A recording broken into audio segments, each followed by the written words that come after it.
Hi, I'm Andrew Armstrong and welcome to the Back Office Teardown Lab. A little bit of an exclusive today.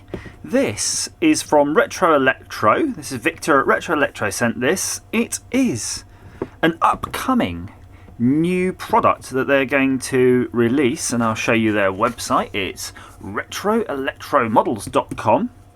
And get on there right away and have a look for this. It's currently on there for $34.99 pre-order, but I believe they're coming out later this month. So if you're into Mega Drives, it could be right up your thing. So it's a scale model. It's a 1 to 2.3 scale model. Includes controller, cartridge and replica box. Not an electronic device. And it says 01. So it's number 1 in the games consoles collection, so there may well be more of these. I would like a Master System. And it comes in this jolly nice box. I mean, this is definitely presentation quality packaging if ever I saw one. All our Retro Electro models are designed with a passion for the original device, and our Sega Mega Drive model is no exception. So there you go, and there's a bit about the Sega Mega Drive and your ISBN type thing, barcode. It's not a book. And then there's a picture of the contents. We're going to have a look in the contents. And I do remember seeing this at some of the old shows, the expos. It's very cute to be able to actually handle it. Ooh. Now this is one of the pre-production models. So it may have already been thumbed, but I'm happy to thumb it at this late stage. First of all, look at this diddy thing. It's so cute. I remember these boxes piled high in a... the computer shops or Toys R Us. It was all the rage. Include Sonic the Hedgehog. So the box isn't quite to scale, but it's jolly bloody nice for them to include that in the packaging, because that's nostalgia in the pocket size. I do like that. It's kind of sometimes annoying, isn't it, having all of these big things on a shelf, whereas I'd actually quite like that on the shelf. That's all you need is the reminder. And look, a little instruction manual. Very cute, and that's got all of the specifications there for the Mega Drive and a little bit of the history. Very nice to include that, Victor. Well done. Retro Electro know their stuff. They're pushing all the right buttons. So where to begin? Shall we begin with the little Diddy controller, because that is so cute.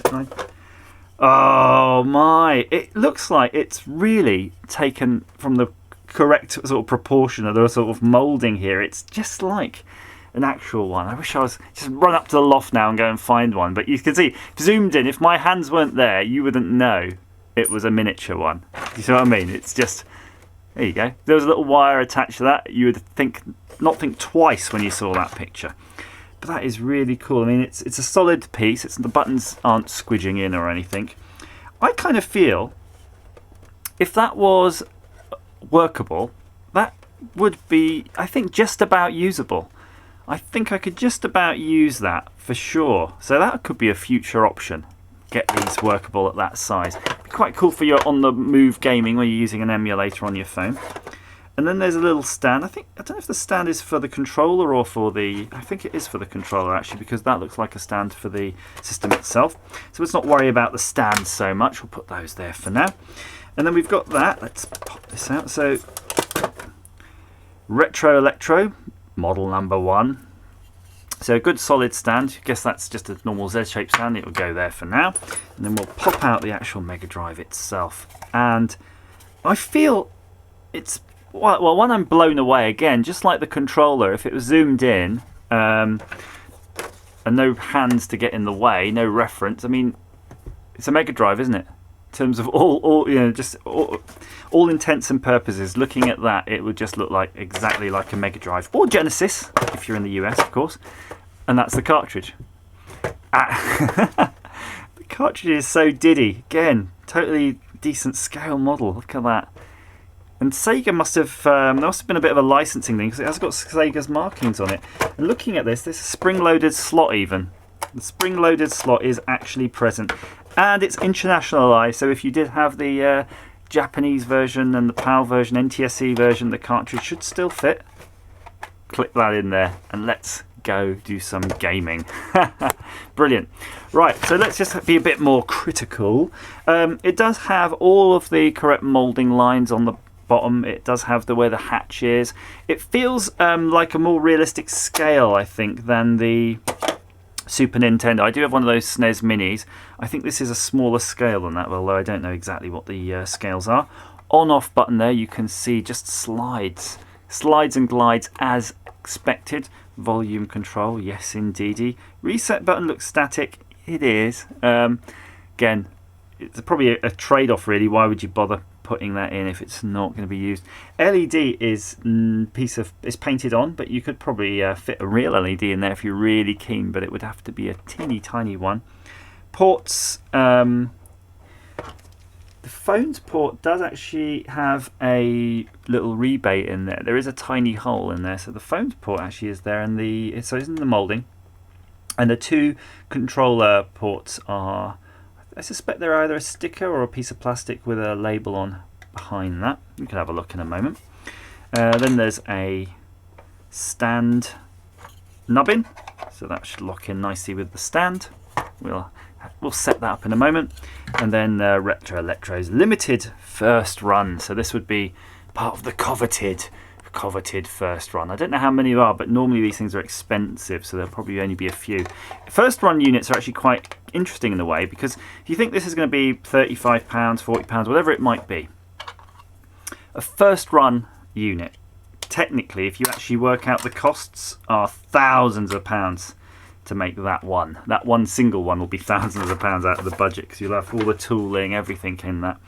So I'm going to set it up now in exactly the same way that one might set it up.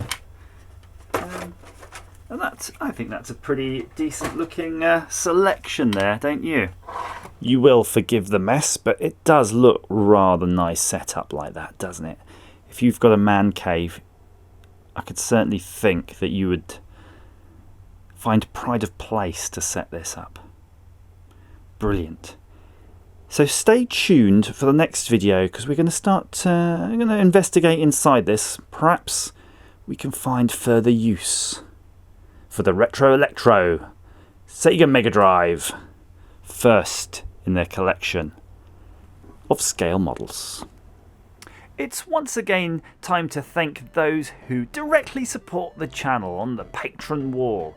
These are the lovely people who keep it going. Adrian King, Andrew Beer, Andrew Dalton, Björn Eckert, Bloody Cactus, Brian Edwards, Bruce Morga, Chinny Hill, Chrissy, Dan Stott, David Classink, Dubious Engineering, Dustin Punt, Igil Stalland, Erwin Beerhoff, Gary Pinkett, Hannah Cass, iFixit, Joe, Jonathan Smith, Kevin Lee, Lorne Smith, Martin Withagen, Michael Turner Craig, Nostalgia Nerd, Pamela M. Toynton, Retro Man Cave, Rob Taylor, Robert Rowland, Steve Green, Techmoan, Tim Nichols, Verdi RD, and Zed.